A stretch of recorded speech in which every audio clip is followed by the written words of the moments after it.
প্রথম চলচ্চিত্র আম কাঁঠালের ছুটি নির্মাণ করে দর্শকের মধ্যে পরিচিতি পেয়েছেন নির্মাতা মোহাম্মদ নুরুজ্জামান। চলচ্চিত্রটি পুরস্কারও পেয়েছে। এবার তিনি আসছেন দ্বিতীয় চলচ্চিত্র মাস্তুল নিয়ে।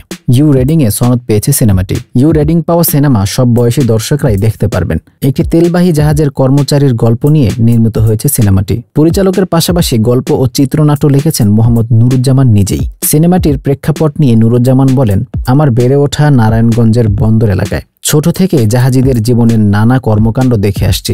খুব ইচ্ছে ছিল তাদের জীবনচিত্র ক্যামেরার ফ্রেমে বন্দি করার। মাস্তুল সিনেমার মধ্যেই সেই সুযোগ পেয়ে তার হাতছাড়া করলাম না। সিনেমাটির মুক্তির পরিকল্পনা জানতে চাইলে মোহাম্মদ নুরুজ্জামান বলেন, আমরা গেল বছরই মাস্তুলের কাজ শেষ করেছি। দেশের বাইরে হয়েছে এই সিনেমার সাউন্ডের কাজ। এবার যেহেতু মুক্তির আনুষ্ঠানিক অনুমতি পাওয়া গেল, সামনে সুবিধাজনক একটা সময় সিনেমাটি মুক্তি দেওয়ার পরিকল্পনা আছে। মাস্তুলে জাহাজের বাবুর্চির চরিত্রে অভিনয় করবেন অভিনেতা ফজলুর রহমান বাবু। সিনেমাটির অন্যান্য গুরুত্বপূর্ণ চরিত্রে অভিনয় করেছেন দীপম সুমন, আমিনুর রহমান মুকুল, শিকদার মুকিদ ও শিশুশিল্পী আরিফ।